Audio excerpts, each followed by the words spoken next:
Good evening, everybody. Good evening and welcome to this seminar on reform of the UN and the UN in the age of Trump. Let's see what that means. My name is Rolf Karlman and I'm the chair of Föreningen för utvecklingsfrågor, the Swedish Development Forum, FUF. And we're very glad to jointly arrange this seminar with the United Nations Association of Sweden, Svenska FN-förbundet. And a special welcome to our speakers. In the order they will appear, Stephen Browne and Thomas Weiss.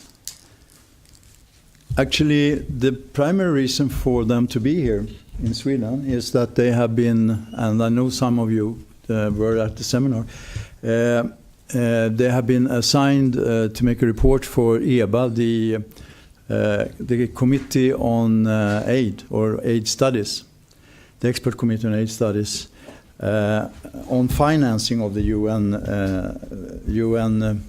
funds and programs, with the subtitle "Is Sweden being taken for a ride?" And they just discussed this report earlier today here, and I know that some of you were there.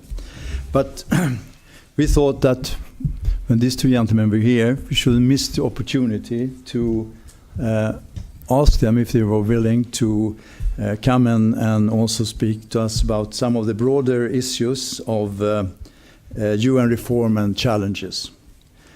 Because they are really uniquely qualified to address these issues. And let me give you a brief background. I actually had a problem condensing their CVs to fit a brief introduction because they are very extensive. But here we go. Stephen Browne is a senior fellow at the Ralph Bunche Institute for International Studies at the City University of New York. He is also a visiting lecturer at the Graduate Institute of International and Development Studies in Geneva. After having worked with the Economist Intelligence Unit, he joined the United Nations, where he has actually worked for 30 years, with assignments in Thailand, Somalia, Ukraine, Rwanda, and New York. He was UN resident coordinator in the newly independent Ukraine and later in Rwanda. At the UNDP headquarters, he was director for poverty and social development, and in 2001 produced the first ever Millennium Development Goals country monitoring report. From 2006 to 2009, he was deputy executive director of the International Trade Center in Geneva, with overall responsibility for policy and programs. He combines practical field experience in development with a record of analysis which has resulted in several books, articles, and blogs over his career. With the future UN Development System project, he undertakes research on the present and future of the 30-plus organizations which comprise the UN Development System. So, and actually, Stephen and Thomas are co-directors of that particular program, the Future UN. Or the Future UN Development Systems, rather. Yeah. And then our second speaker, Thomas Weiss. I'll try to give a reasonably condensed version of his CV. My daughters do it differently. Sorry? My daughters would do it differently. Ah, she would. Okay, have to tell me afterwards what that would be. He is a presidential professor of political science at the Graduate Center at the University of New York and director emeritus of the Ralph Bunche Institute for International Studies. There he is currently, together with Stephen Browne, co-director of the project Future Development System. He has held senior research positions at the School of Oriental and African Studies in London, the Watson Institute for International Studies at Brown University.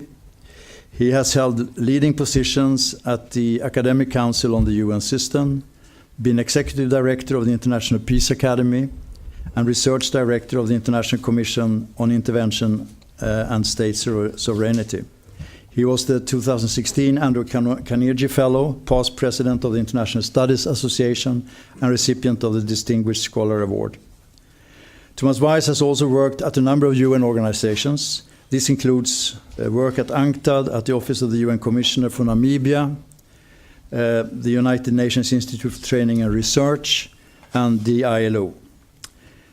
He has authored and edited more than 50 books and some 250 articles and book chapters about international organizations, global governance, conflict management, humanitarian action, and North-South relations. So, understandably, we are privileged and very glad to have these two very qualified persons to give us some insights into this interesting topic. And to moderate this seminar, Gunilla von Hall, Geneva-based correspondent of the Swedish daily Svenska Dagbladet, has accepted to come and moderate for us. And so I leave the floor to you, Gunilla. Thank you very much. You can all hear me with this. Good. So I'll be the moderator, and we will start to have presentations from our speakers, and then afterwards we will have a couple of minutes to talk with Mr. Alexander Gabelic and Ambassador Hjelm-Åker, and then the last 15 minutes we have time for questions from you.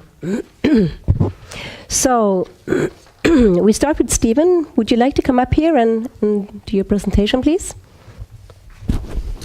Take this away. Yeah. Thank you very much, Gunilla.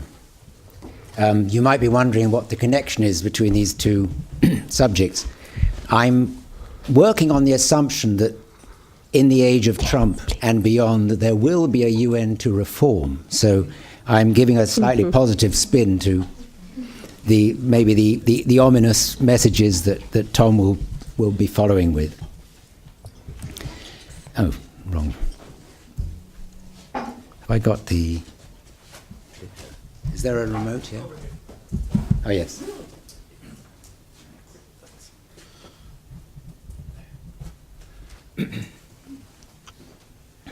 So I'm going to make this presentation in 6 parts. If we're going to reform the development part of the UN system, we need to know what it is, so we'll be defining that. We'll ask why reform is important, a history, a long and protracted history of UN reform, then a word about the ongoing reforms, why reform has tended to fall short and has had to be repeatedly tried, and then on a much more positive note at the end, how can we make change happen? So how do we define the system? Well, I put 3 or 4 pillars, depending on really how you define them. But obviously the best known is peacekeeping, which is some 120,000 soldiers and police on the ground. Humanitarian, which encompasses, of course, refugees and World Food Programme and of course the activities of UNICEF. Then the area of justice and human rights. It's actually clearer on the screen than there. Which is another set of agencies mostly in Amsterdam, and then in the Hague rather, and then the rest is development. And I put an arrow between the humanitarian and the development pillars because there is clearly overlap in the operations. But what I'm going to be saying is that this pillar system, and within it, the sort of siloization, to coin a word, within the development system, is one of the big drawbacks. It's one of the factors which I think prevents the UN being a greater force than it already is. So let's look in more detail at the UN development pillar. This is the one I'm going to be speaking mostly about. I think that's a bit clearer. It's the largest. It has the largest complement of permanent staff. It spends between, perhaps I could update that, between 15 and 18 billion dollars a year, and it has 4 broad functions. It establishes technical standards and norms. It sponsors intergovernmental cooperation and policy, such as the SDGs and the climate change agreement in Paris 2015. It undertakes research, data and information, and technical assistance. And I put 2 broad arrows for the first 2 of those, because I believe those are, and should be in the future, the most important aspects of what the UN does. Is it even a system?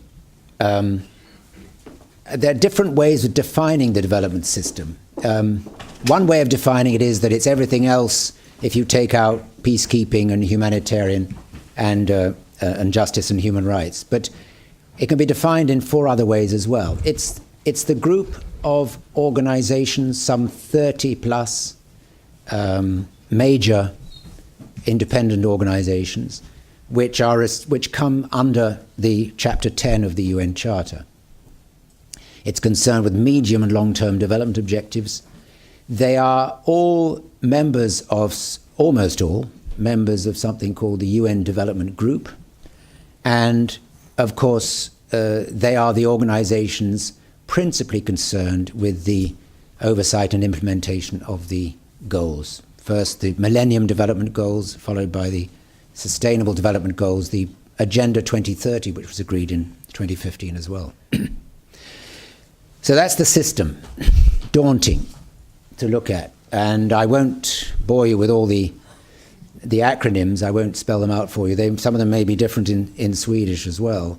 But this is an illustration of the real complexity of the system. It's not just a number of organizations floating around with their own different governance arrangements, but there is quite a big difference, for example, between the specialized agencies, of which I've listed 14 there, which report to the Economic and Social Council, and the rest, which fall broadly under the authority of the Secretary General.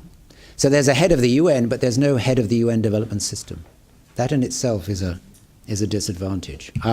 We can come back to that if we like later, but let me just point out, if you can see the bottom block, this is a system which is not growing together. In fact, it's growing apart. And the kind of reforms that I'm going to be talking about are not succeeding in integrating and bringing together the system. They may be helping to slow down the gradual process of centrifugal dispersion and atomization. And I point to the box at the bottom. That is already out of date. When we calculated the number of different representative offices of the UN development system only in the countries of the world, we found 1,000. When I did a recent calculation, and this was actually originally done in 2010, a recent calculation corresponding to 5 or 6 years later shows that there has been a 30% increase in the number of country representations in the UN. When I joined the UN, and when I went first in field service, I was working in an office of UNDP, and the UNDP resident representative was concurrently the head of the World Food Programme, the UN Population Fund, and he was advised by senior advisors from UNIDO and FAO. It was a sort of a microcosm of a system, headed by one person. We've lost all that now. At a later stage, I was assigned, as you may have heard, to Ukraine when it became a new country. And we set up unified offices where the only acronym we knew and used was the UN. That was a good experience, in my rather immodest opinion. And it fell apart after 2 years because of agency jealousies. So if you go to Ukraine now, you'll know that there are half a dozen or more different agencies represented there, all trying desperately to harmonize and coordinate. So why reform? I've kind of begun to answer that question because the system is being driven further apart rather than coming together.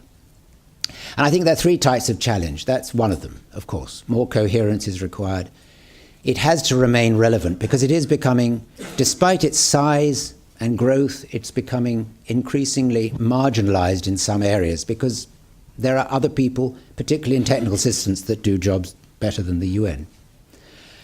And then it needs to overcome vested interests. And I'll return to that point when we talk about how to do the reform and why it hasn't worked. I won't read all this for you, but I'm situating this presentation in the context of the new set of goals, the Sustainable Development Goals.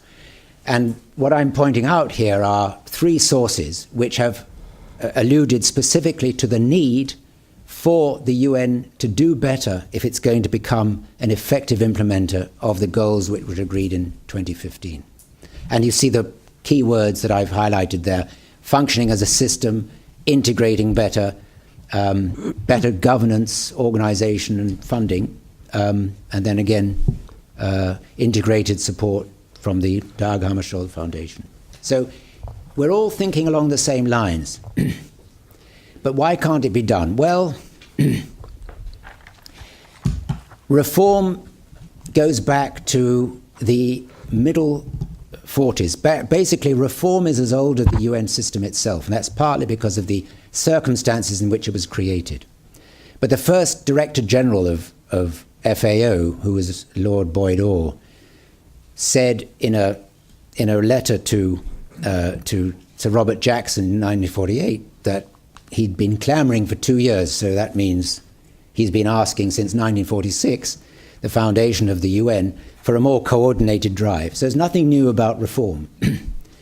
And my latest count is that there have been 27 separate significant initiatives to reform the development system. I'm not talking about the whole the system as a whole.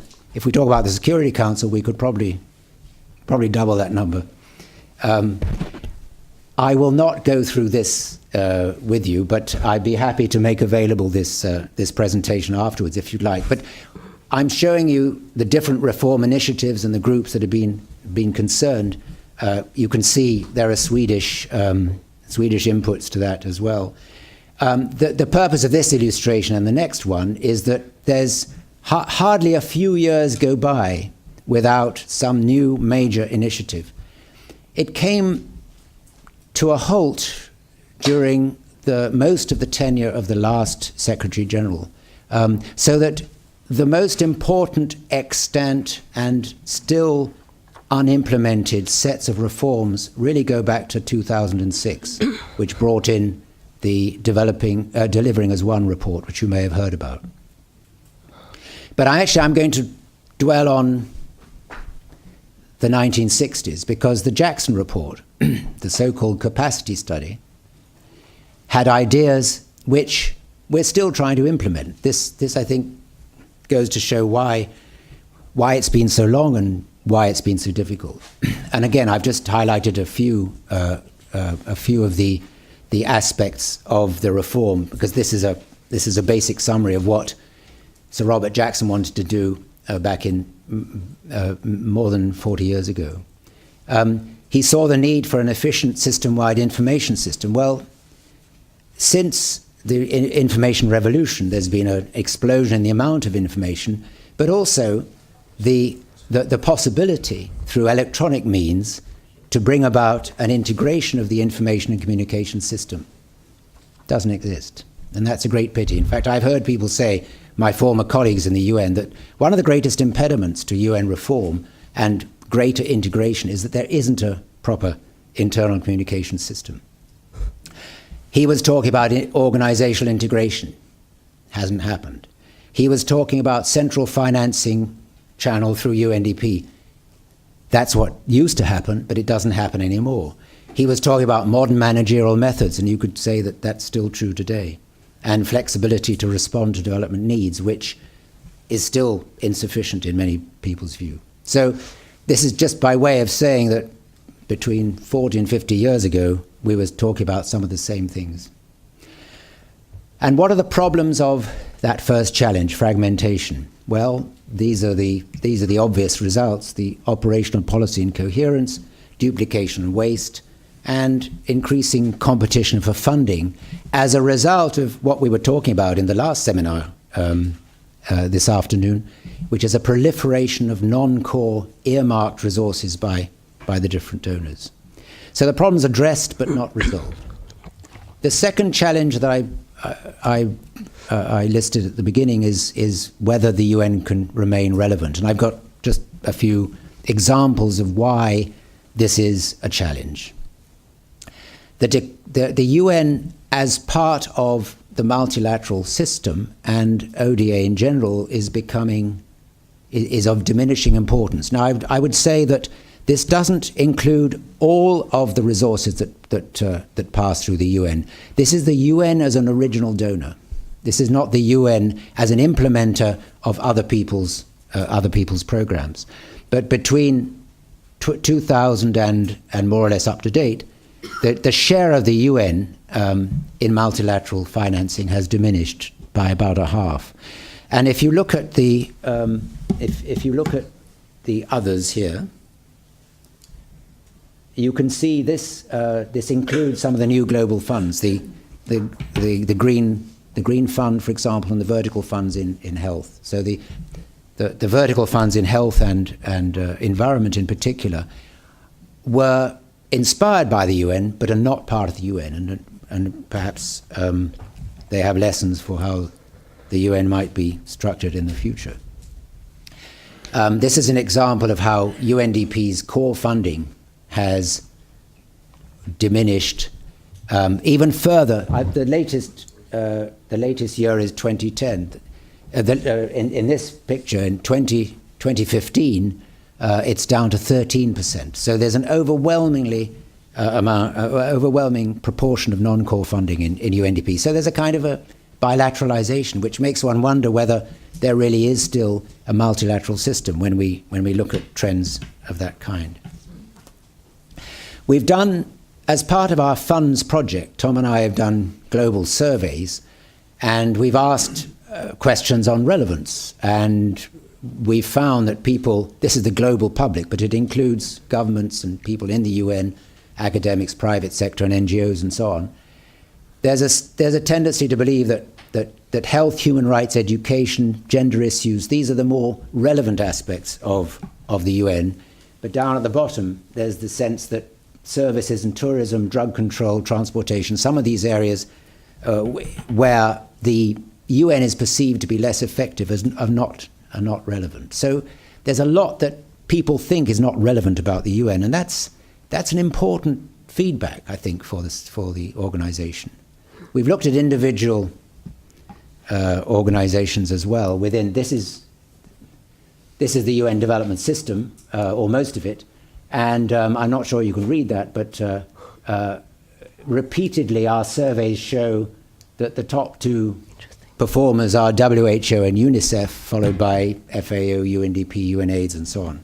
So there's a sense that while many of these organizations are relevant, there are quite a few which score rather poorly. And this cluster down here includes the 5 regional commissions.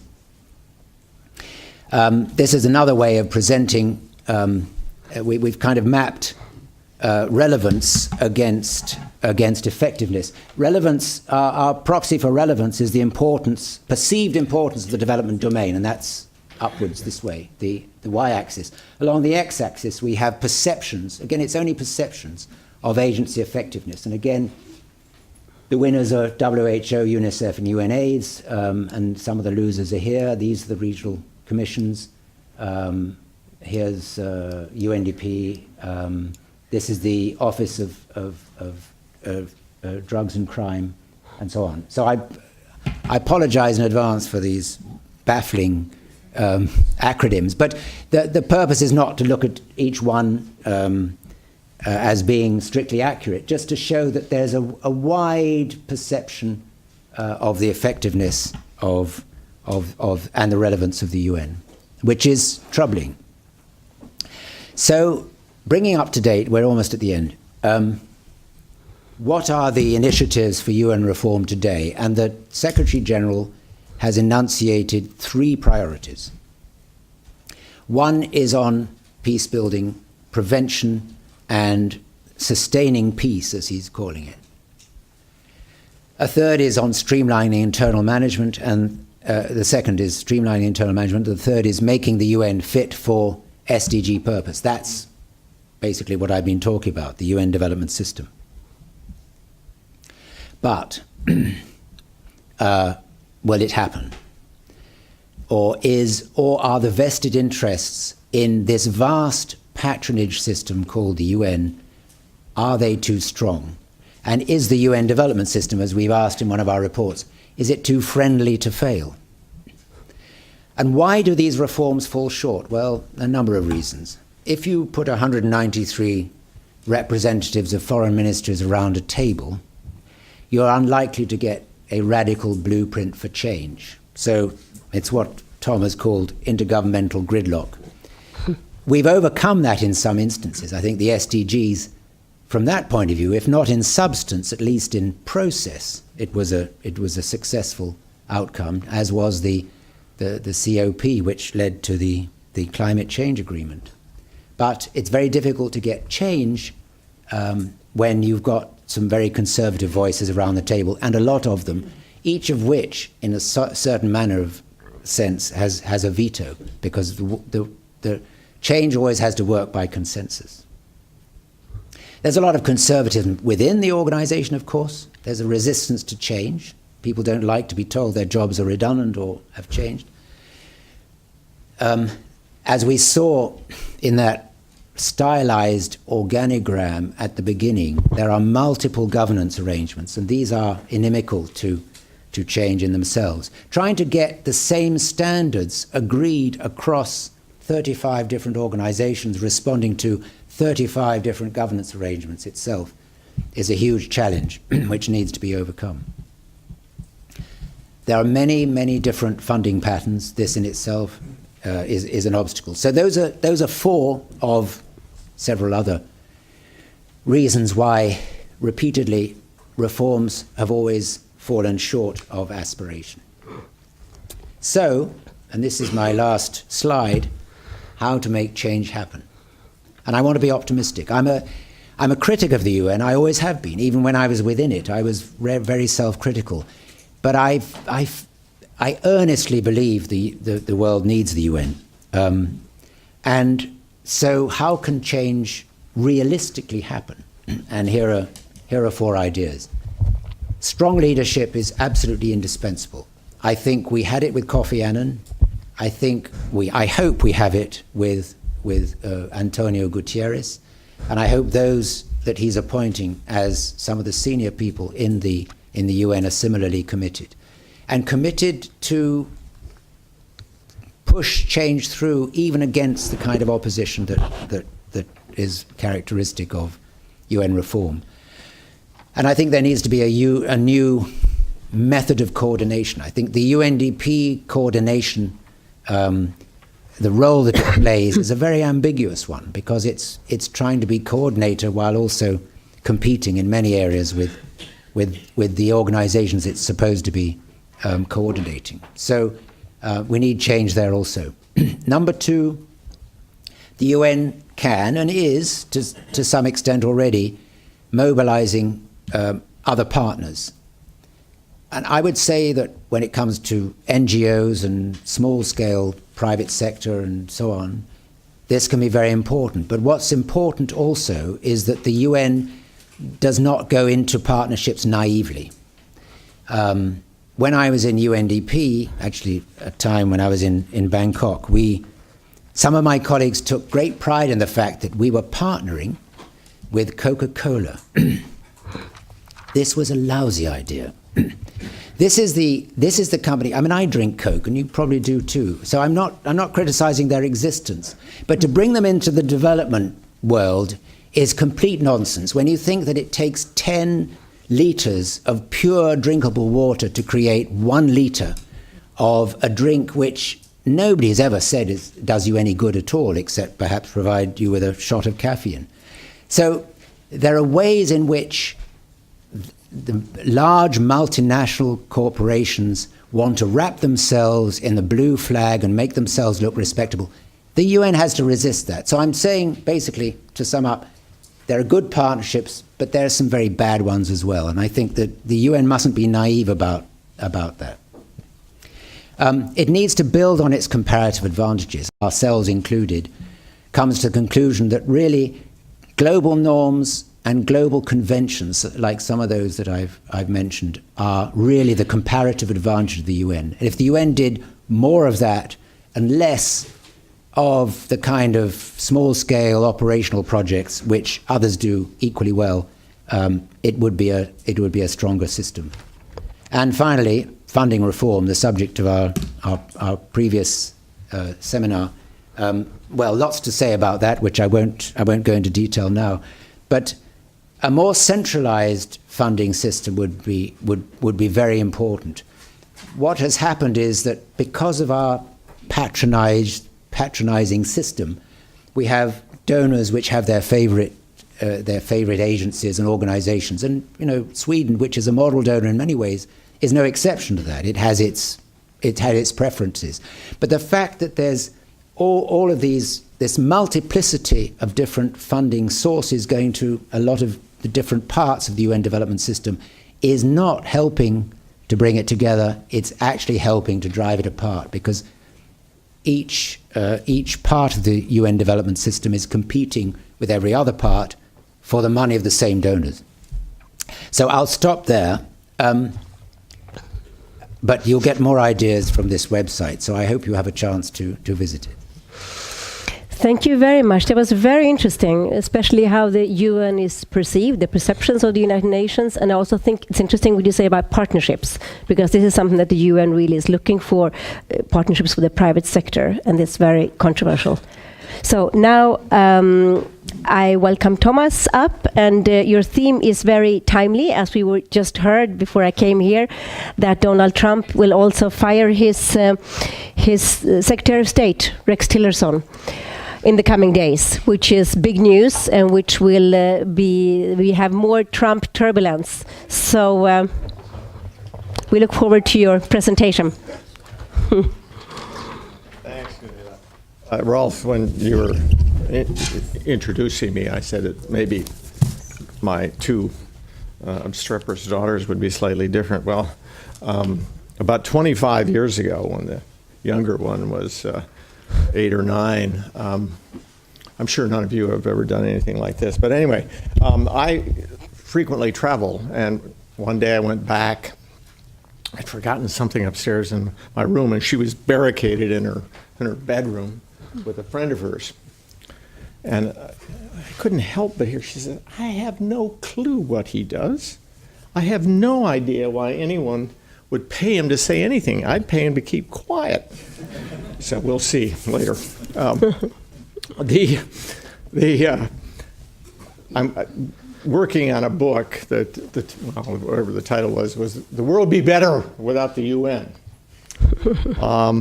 And I know that you can't hold your breath until it comes out next month.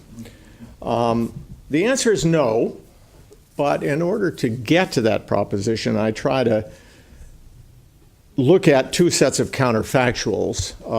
The first, and that will be most of my remarks, those people argue that the world would actually be no worse off without the UN. I think in order to sustain that position, you have to really ignore a whole lot of evidence. Campaign to eradicate smallpox, to understand climate change, women's rights, peacekeeping, delivery of humanitarian assistance, and the list goes on. However, there's a second set of counterfactuals related to member states and to the people who work in the institution. And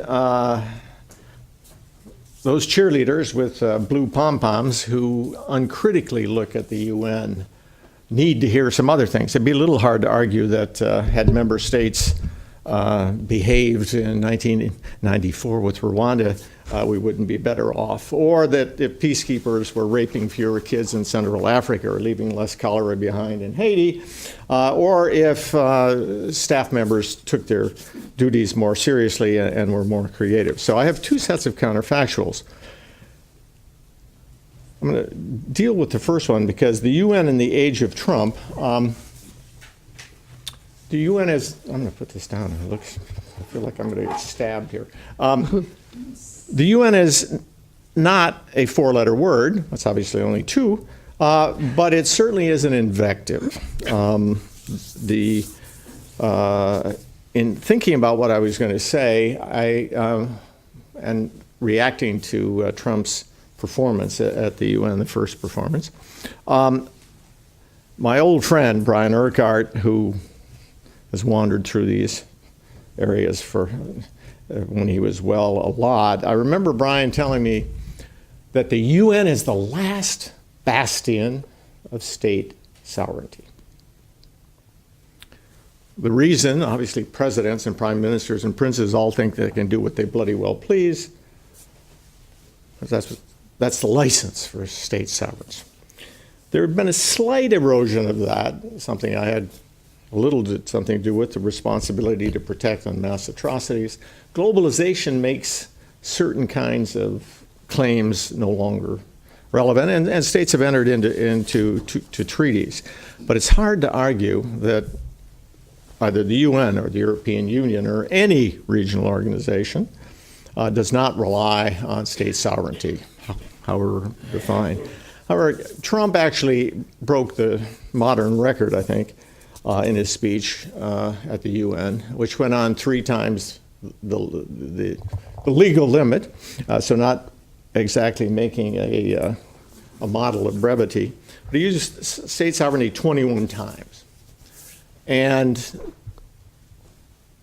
you don't have to be an Obama groupie, but if you go back to the first speech that Obama gave, he used it once, and he used it in a way that suggests that U.S. interests were served by multilateralism, not violated by multilateralism. And so the Trump phenomenon of America first, and while he and the vice president have stood on their heads to say, oh, it doesn't really mean America alone, I interpret his first, as I say, appearance at the UN as really a declaration almost of war on international obligations and some of the things that the United States has stood for on and off for much of the last 70 years. Most people in this room probably don't recall the history of the term America First.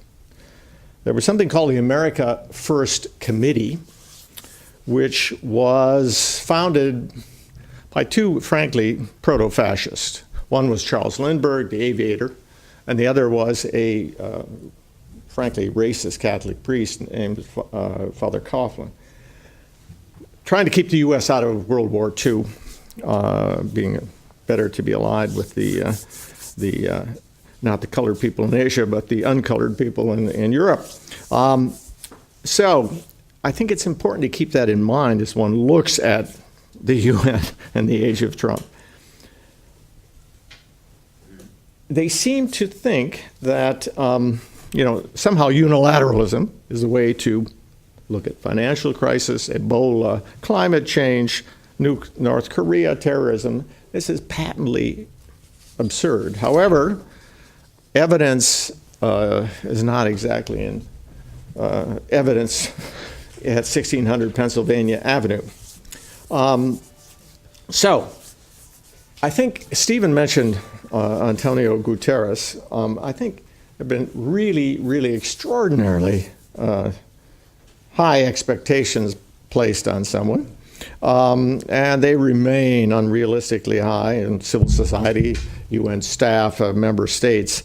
After all, part of the picture that Stephen depicted here is a 70-year-old bureaucracy.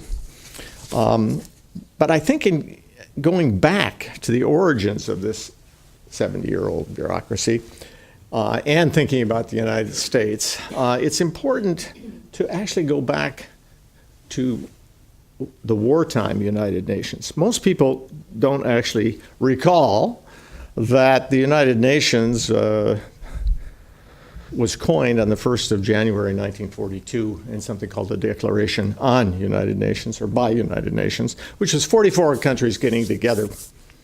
Obviously, at the time, the United States and the UK were the prominent members, but there were another 42, and this was not just a coalition of the willing to crush fascism. It certainly was that. But it was also a commitment to multilateral collaboration in one way or another. And subsequently, we've had a Secretary of State who said, well, we don't do social work, that kind of UN thing. But that's exactly, frankly, what happened during World War II. The biggest existential crisis for the United States and the rest of the planet. investments were made in discussions about decolonization, agricultural development. There was something called the UN War Crimes Commission, which tried 30,000 people, post-war reconstruction, refugee, social work. So in thinking about San Francisco and the system that resulted thereafter, multilateralism was far more central to the US decision-making than most people think. That coalition was not just something to soft soap the role of the United States and the United Kingdom in a military alliance. If you look at the documents during that period from 42 to 45, not just to San Francisco, but through the signing, and one forgets that the United States was the first country to actually sign and ratify the UN Charter. The notion was not that we were going to go back to 1913 minus. We were not going to do Hobbes on steroids. We were actually going to do 1918 plus, so that the weak the League of Nations and all its faults, one had to build on those lessons and not overlook them. So let me just say a couple of things about America First or Alone. And the first thing is that the age of Trump, he's not the Lone Ranger here. We've got the age of Putin, Erdogan, al-Sisi, Xi, Modi, and the list goes on with a lot of minor folks in Europe.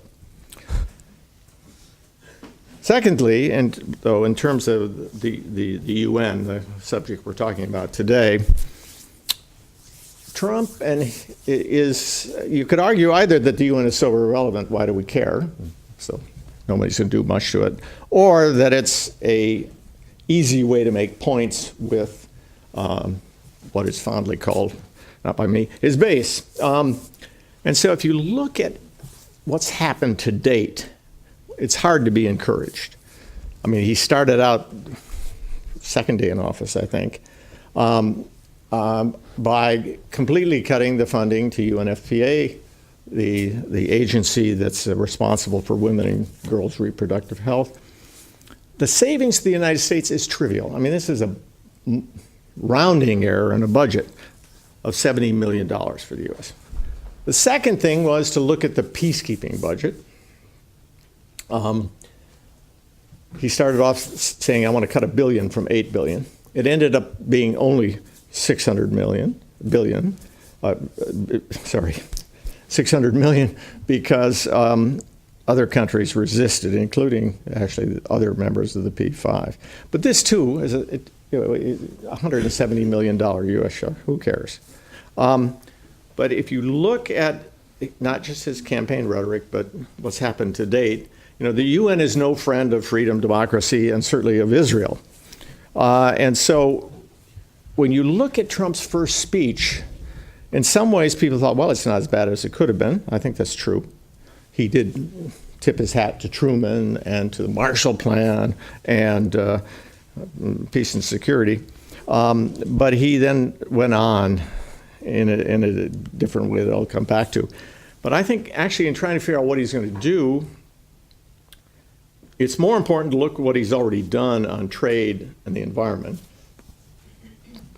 Rips up the Trans-Pacific Partnership, which puts China in the driver's seat and for human rights and environment in Asia. Rips up the North, or he's threatening the NAFTA and other kinds of levies and tariffs being threatened. So we have this new unexpected role in which China is now the voice for stability and free trade.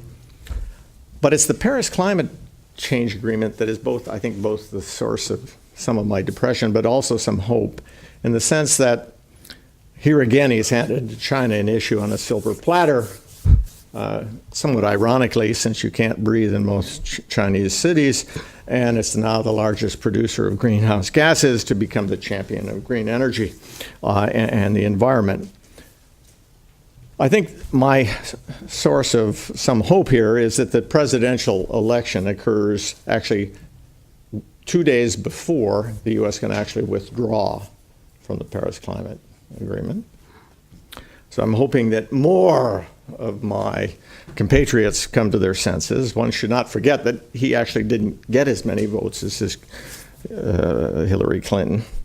But I think what's more encouraging on that front is, anyway, the mobilization of U.S. cities, states, and corporations to make good on the Paris Agreement. And one should not forget that, California is actually bigger than France. And so if California behaves, it's not trivial.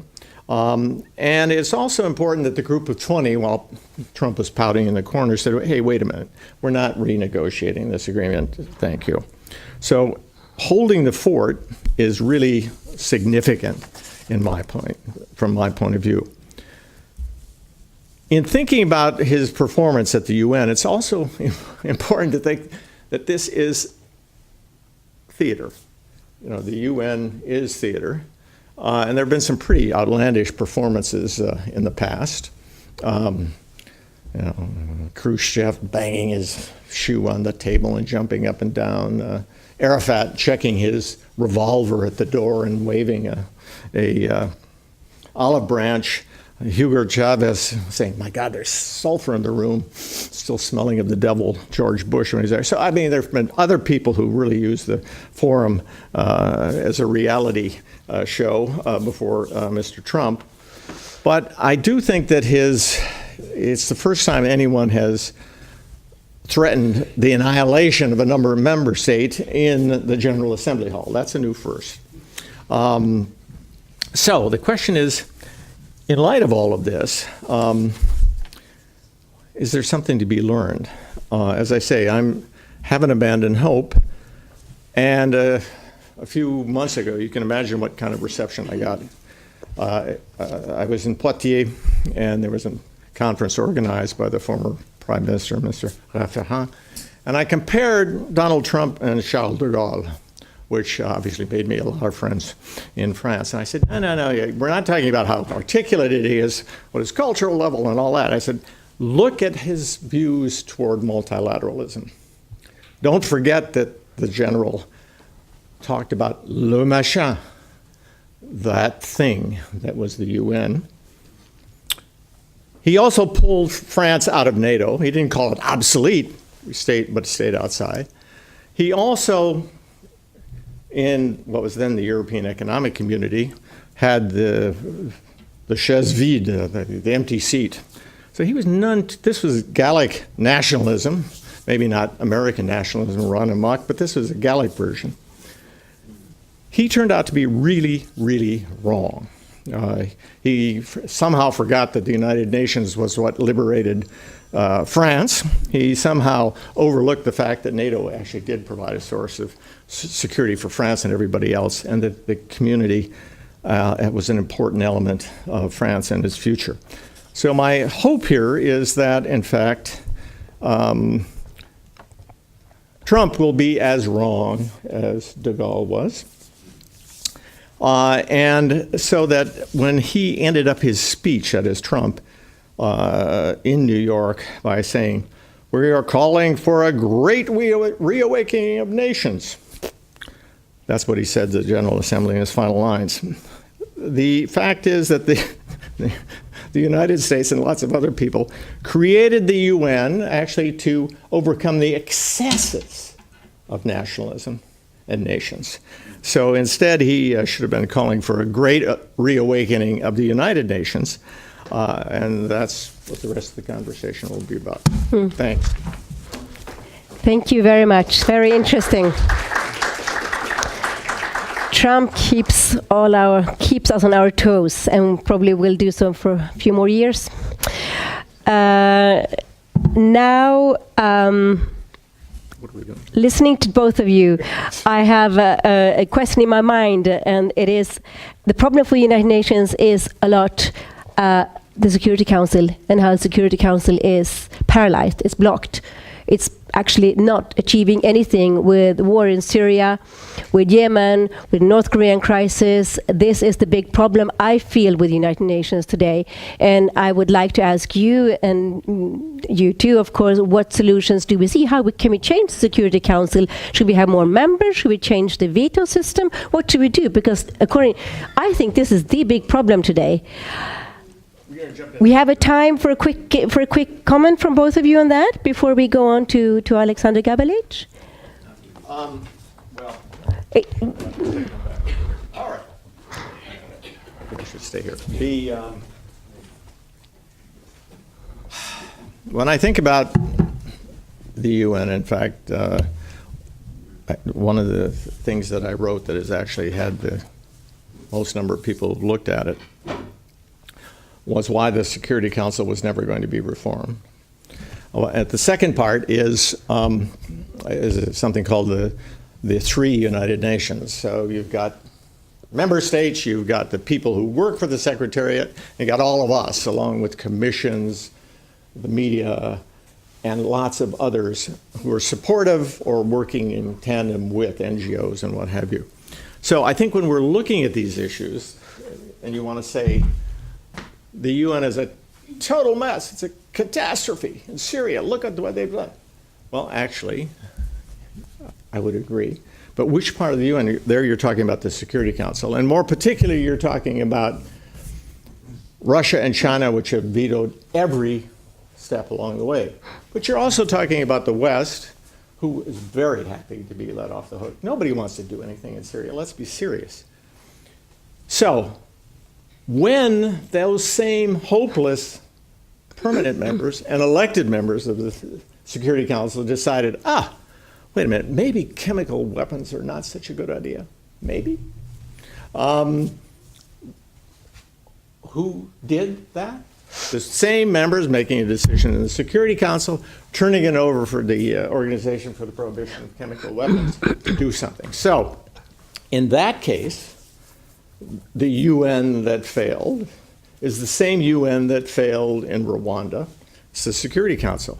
It certainly wasn't General Dallaire in Rwanda who wanted to do anything but had no means. So I think we have to hold certain people's feet to the fire when we're trying to say that the UN is a mess. But we're certainly on record as saying that lots of messes are due to the bureaucracy. But in that case, I'd have to say it's the Security Council. Stephen, just shortly. This is actually a very interesting and important question. And I want to start with an anecdote. I was in a conference about the UN in Korea in June, and there were representatives, they were academics, they weren't politicians, from Japan and China. And there were references, of course, to the expansion of the Security Council, and it practically led to blows between a Chinese delegate and a Japanese delegate. And I say that because the expansion of the Security Council on the same basis that it is now is not going to happen. China will never allow Japan into it. Argentina will never agree to Brazil, and so on. And who's going to decide for Africa? Is it South Africa or Nigeria? So that's one avenue which is probably closed. Let's try another avenue. Let's ask the Russians or the Chinese to say, would you give up your veto for certain purposes? Pretty unlikely. France might be prepared to, and I think UK might also. But in certain circumstances, maybe genocide. Possibly. But it's not a very promising avenue. So my response to that is not to be too despondent. It's to say, think minilateralism. In other words, I think that where the Security Council can't achieve anything, other groupings might do so. There's a grouping which is looking not yet very productively into Middle Eastern peace. There's a different grouping which used to look into the problems of North Korea, and it may not be revived under the present US president. There are other groupings that forged an agreement. The G6 forged an agreement with Iran on controlling nuclear weapons. So I think that as long as repeatedly, we try to reform the Security Council as it is, it's a dead horse. But the Security Council is still useful for something, not for the countries you cited. It's still useful for perhaps for Myanmar and for some other places. But there can be alternatives to building consensus, perhaps in parallel with the Security Council. That's what I would say. Very interesting. This is a huge debate. So now I would like to invite Alexander Gabelic, President of the United Nations Association, and yes, please give us a presentation. Thank you very much. Give us a few words. And I'm very happy to I would like to say thank you very much to Professor Weiss and Mr. Browne for your introductions, and also the last part we started to discuss. I think it's the most difficult, and maybe we can come back to that. And we'll also to you, Gunilla, I would like to say thank you very much for your reporting from the consequences in Syria and the failure of the United Nations Security Council. I would just praise you for that. Thank you. UNA of Sweden has advocated for UN reform for many years. Some things have gone in the right direction, other have not. Only part of ambition's agenda from the World Summit in 2005 has become reality. For example, Peace Building Commission, and to some extent the transformation of the Commission of Human Rights into Human Rights Council. Security Council reform has stalled, and the veto is again, as we mentioned just some minutes ago, being used to an extent that is simply not acceptable.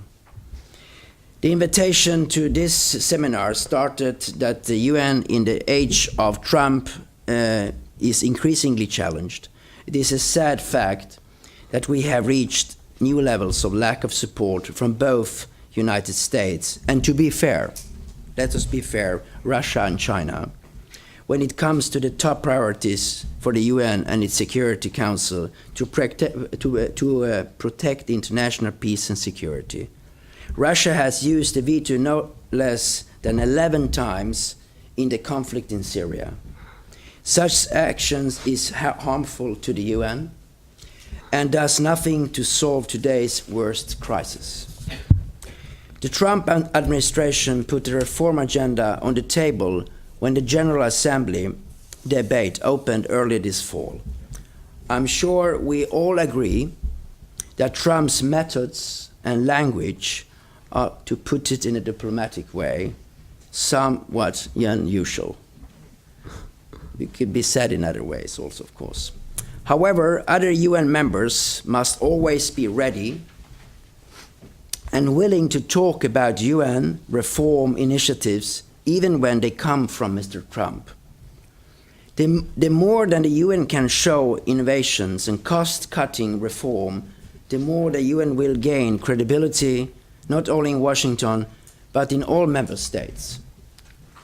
The most encouraging part of the Trump 10 points program, if even you call it a theater, it's still 10 points program, is strong support for the Secretary General and his reform agenda. I want to touch up on Mr. Guterres' main ideas and say a few words about the UNA of Sweden perspective on the UN reform.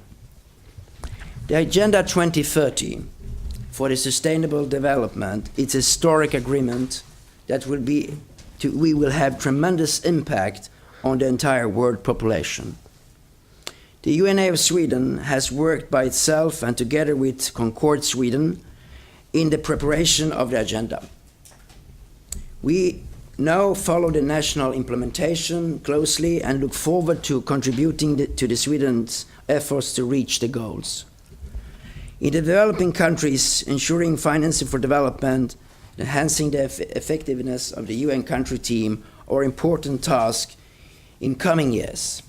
Mr. Guterres demands for more cohesive UN voice at regional level and effective funding structures are other important tools to face. The policy of giving core support to various UN organizations You mentioned that partly in your introductions also, supported by the Swedish government, must be encouraged. It shows confidence in the UN's work and minimize problems related to the earmarking money for targeted projects. You saw also the figures of the UNDP going from the core funding down to 20%. I think, Stephen, you presented that in your introduction in a very good way. UN Sweden has welcomed Secretary General's an establishment of international review team that will put forward reform to the UN Secretariat Peace and Security Strategy based on ideas that Mr. Guterres outlined when he was appointed as a Secretary General last year. Inclusive and gender response strategies are necessary for building sustainable peace, human rights and equal opportunities for girls and women in both peace and conflict is a core issue for the United Nations Association of Sweden. Finally, I want to say a few words about reform in the UN organization itself, something that the Swedish government has brought with it to the Security Council. UN Sweden was part of the 1 for 7 billion campaign that preceded the election of Mr. Guterres as Secretary General of the UN. I would also like to say that without that campaign, I'm personally convinced that he will never be elected. That's interesting itself, but it's even my own point on that, but I think there will be others who agree with me. The new openness in the election and the hearings proposed and led by the Danish President of the General Assembly, Mr. Mogens Lykketoft, was the true breakthrough. This is a new process, must serve as an example for the rest of the UN system. We have to be inspired of that. That was not the normality. It was something new. Management's reform has reached the UN. Mr. Guterres has talked about the need to simplify procedures and decentralize decisions. It's very easy to say, but very difficult. With transparency and accountability. Proposals to take special measures for protection from sexual exploitations and abuse have been presented. A new policy to ensure protection of whistleblowers is underway. That is very important and very good, and we have also that example of Mr. Anders Kompass in Sweden. That is very well known in Sweden, probably you have heard of that also. Also, Guterres appointed Vladimir Ivanovich Voronkov of Russia, the Russian Federation, as Undersecretary General of the new Counterterrorism Office. That would also be very interesting how he will act in that position. Finally, as a representative of the UNA of Sweden, I want to stress that the United Nations must welcome participation of non-government organizations. I know that is very often said, but it's still very important in the time we live that there are many organizations excluded from many of these meetings. And it's also, we're talking about values, this is really serious. As member of the Security Council, Sweden has invited Somalian women's organizations to the Council. On the other end of the scale, LGBT organizations have been banned from the UN conferences. The movement to block the participation of NGOs damages the credibility of the UN and its legitimacy among us, the peoples of the United Nations. So finally, I would like to raise 3 questions to you two fantastic person and experience in these matters. There are probably more questions, but I will raise a few. Some of us didn't attend the meeting. Sorry, I didn't attend the meeting before this, the seminar you were attending. Could you tell us about the key findings on core versus project funding and its implications on the UN reform? I mean, you partly presented that both in different ways in your presentation, but it's very easy to say we are in favor of core, but we are not in favor of project fundings. And some, like Swedes, we will say lagom, it's in between somewhere. But I mean, it will be very interesting to hear you elaborate that little bit more about that. possibilities and challenges. What has the Trump reform agenda met with such lack of interest? I think, even if you said it's a part of a future performance in the General Assembly, it's still very important that states that are friendly to the United Nations behave.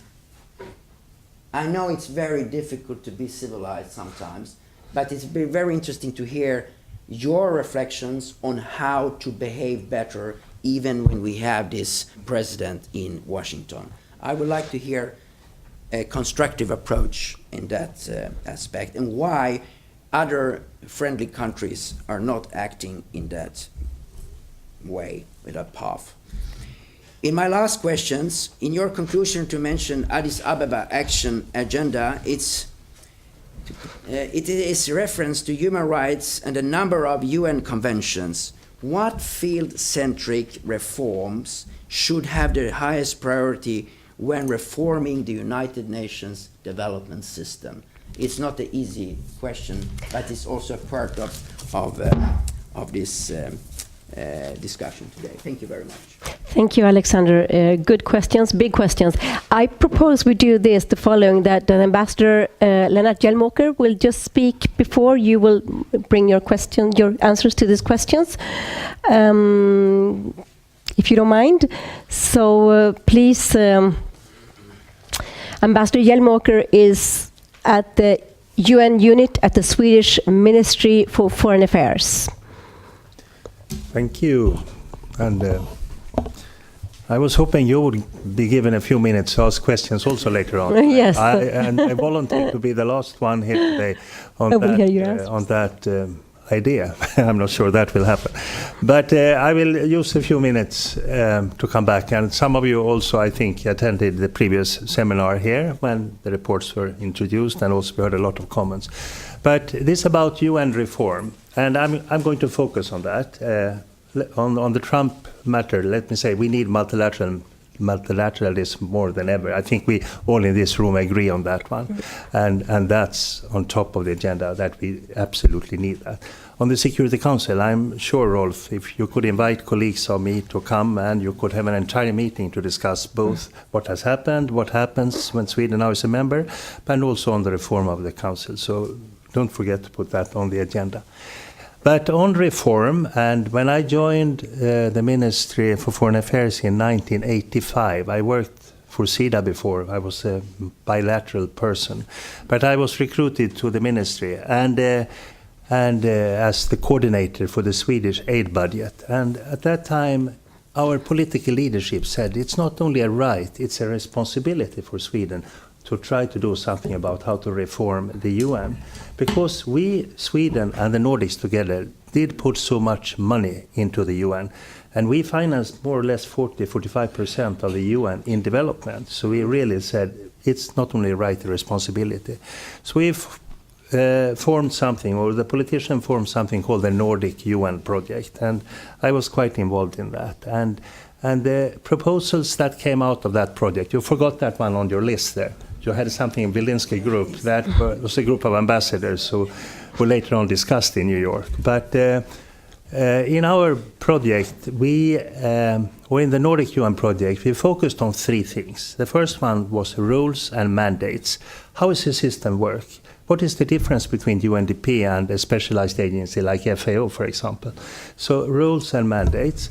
The second one was the governance of the system. And how do we govern the system? You govern the General Assembly in one way, you do the board meetings in UNICEF in another way. But sometimes it looks like the same. And the third one was how do we finance the system? And in that reform project, we proposed a three-tier system with assessed contributions, with negotiated pledges, and on top you could also give voluntary funding, so to say. So then I was sent to New York in 1990, and I lived 6 years in New York and worked on reform for 6 years, and to see how can we reform the system. And so now it's very interesting to be back to reform again, long time back. And my colleagues in the ministry, they hear me talk a lot about this. But in between, I have been the ambassador in Harare in Zimbabwe, and I have been the ambassador in Dar es Salaam in Tanzania. And I have been looking at the UN at country level, and it's interesting to see this focus. And how does it work? New York or Geneva, Stockholm as the capital, and at the country level. So this is something we try to bring into the reform. We very much support Secretary General reform proposals right now. We think he is a brave person, and he has come forward with a very interesting package of reform. And why do we say that? I mean, the first one is that he is really focusing on Agenda 2030. How do we deliver on Agenda 2030? Because what's the difference between before? The Millennium Development Goals. I'm so old, so I was also part of that process. And the MDGs, 7 goals with a focus on the South. Today we have the Agenda 2030, 17 goals, universal, and with a lot of synergies. You cannot reach one if you don't reach many of the others. So it's a very complex situation. And how does the international system, how does the multilateral system react to that? So that's very important. What we also believe that is important is that he really tries to make the system to become a system.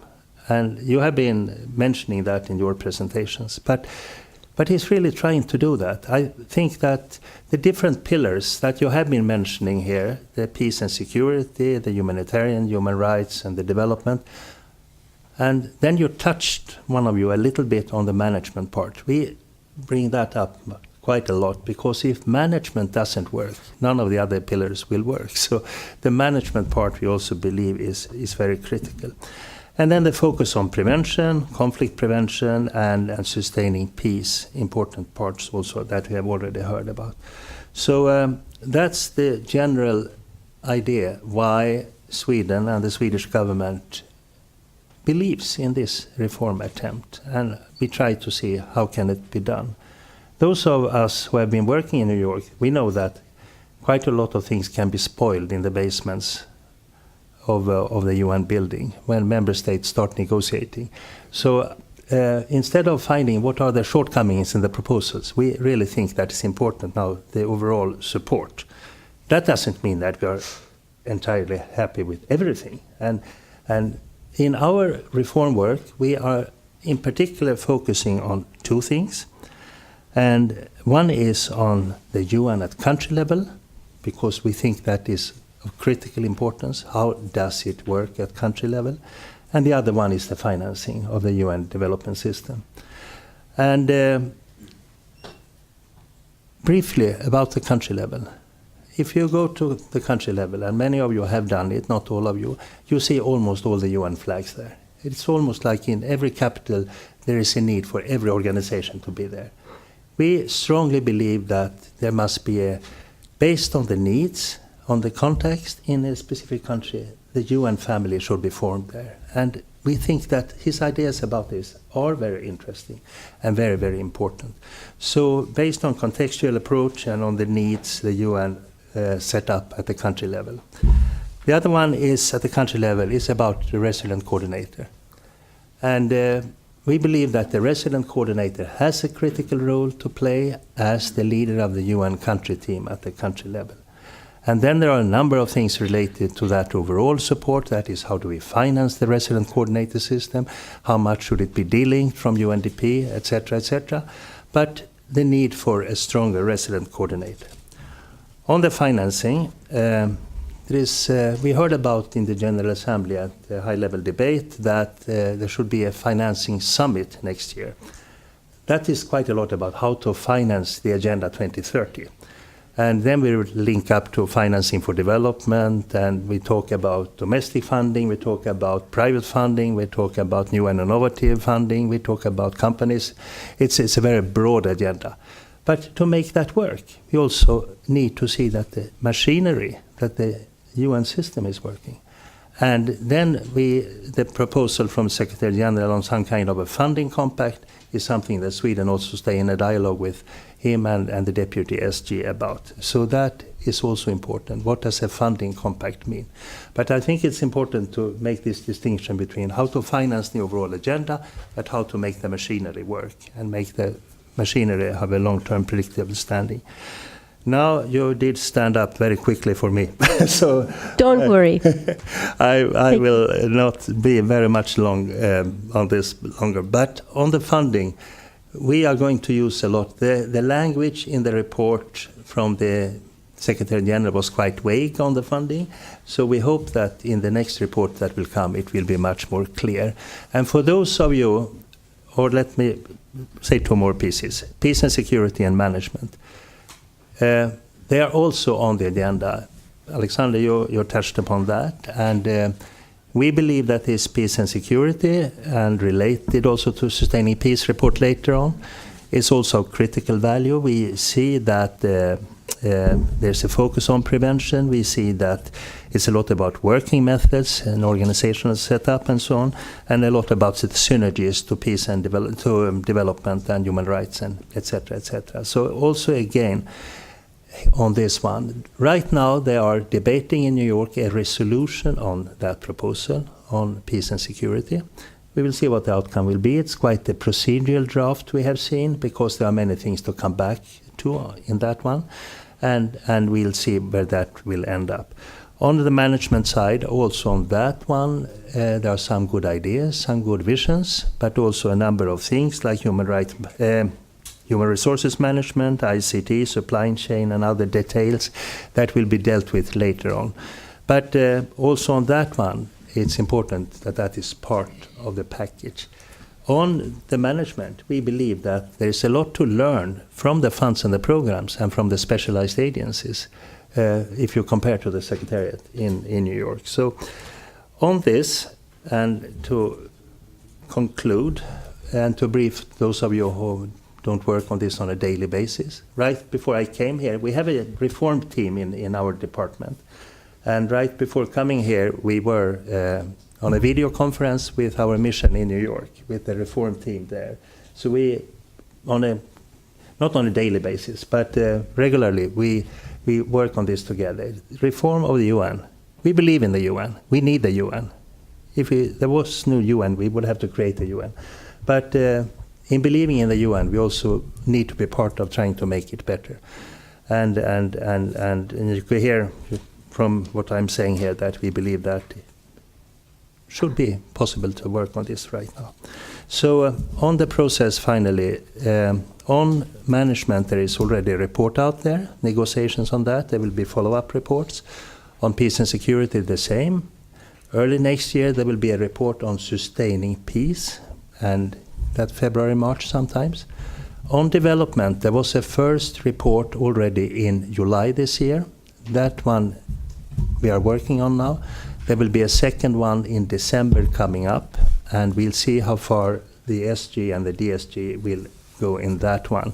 For example, on financing and on the resident coordinator system. So a comprehensive approach, deliver on Agenda 2030. I have blue eyes. People sometimes say I'm blue-eyed, and I'm too optimistic. But we feel that there could be possible to do some moves right now, and the very good leadership by the Secretary General is important in this regard. Thank you. Thank you very much. Thank you. Now we are running short of time, and I still would like to have your answers to Alexander's good questions. But at first, I would like to take a couple of questions or comments from you. So we have time to do that because we're running out of time.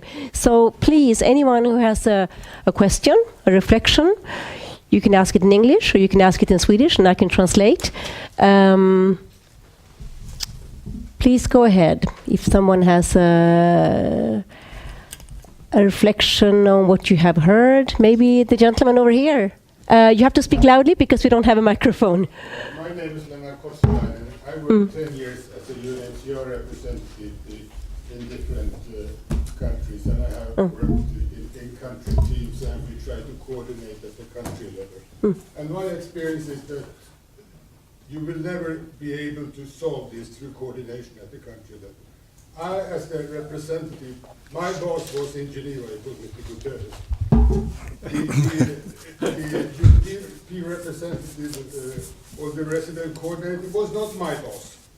So as long as you have that situation that you don't reform at the top, you have to get rid of a lot of these agencies, and you have to have a much more centralized structure at the central level.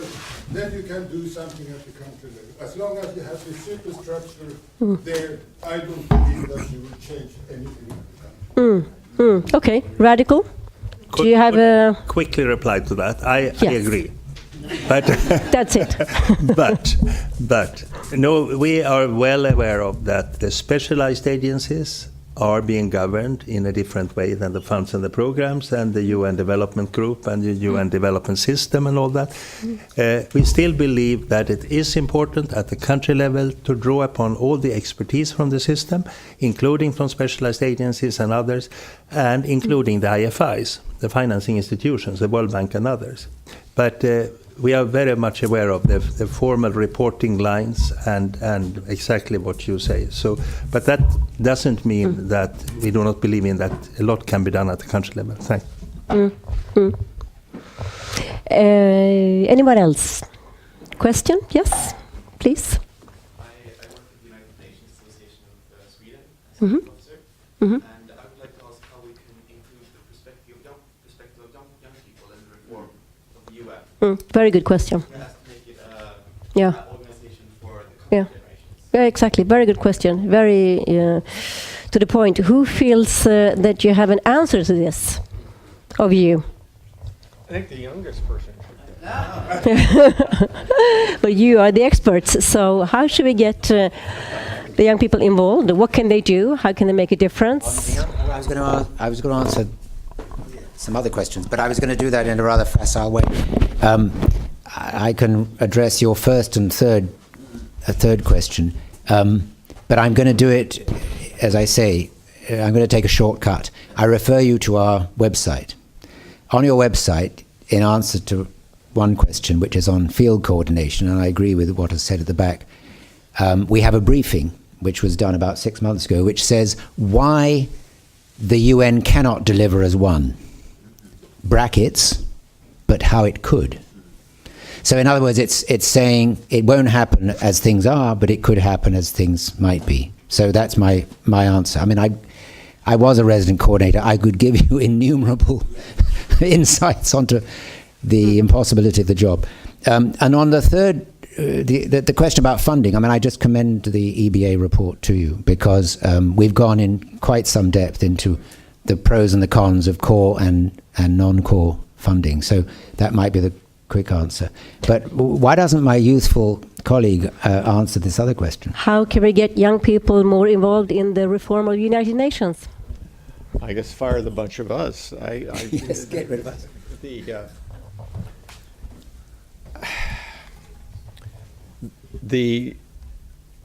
One of the shortcomings of the UN, and you mentioned this, Alexander, is how do you involve anybody other than states and bureaucrats in the conversation? Over the years, there have been ways, you mentioned in inviting in the Somali group. I mean, the ARIA formula opened up the Security Council a little bit, actually, to a few specialized voices from civil society.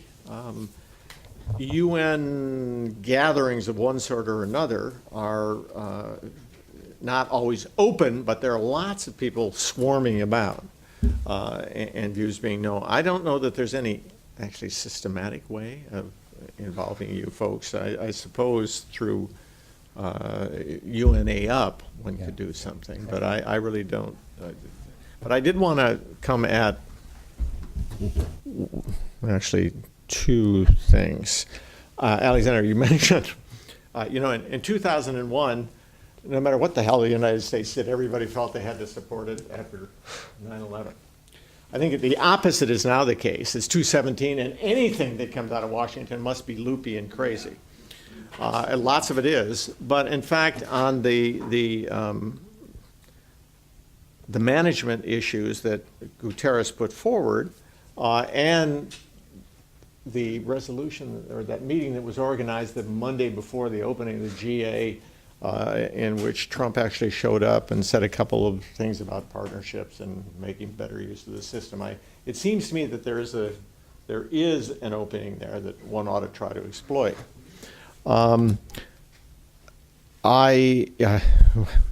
We also were part of the 1 for 7 billions. In fact, I interviewed all the candidates in New York on 2 occasions. And so I do think that for all the negative things we've said, there was a slight opening. But one also has to think about some of the things that 1 for 7 billion proposed this year actually were also in some of the Nordic reports that came from Brian Urquhart and Erskine Childers about 1 term for 7 years, about opening up the process, about having a modest amount of transparency, more than a papal enclave, et cetera. And so that actually happened. And I actually totally agree with you that had it not been for that process, Guterres, I think he was the best person in the pool. But he wasn't an Eastern European and he wasn't a woman, so he had 2 big strikes against it. But he certainly was the best person in the pool, and he emerged from that. I also think that's had a little knock-on effect at WHO and UNESCO now, with the 2 people who emerged from slightly more open processes, multiple candidacies, some presentations, and et cetera. I'm totally depressed by Guterres, however, having used the same technique that every other Secretary General has used for his senior staff. It's the usual suspects, and having gotten into office by promising the UK that they could continue to do, this, and the US that, and et cetera, and he extended everyone. So I'm not exactly encouraged by those initial set of appointments, because it's more of the same.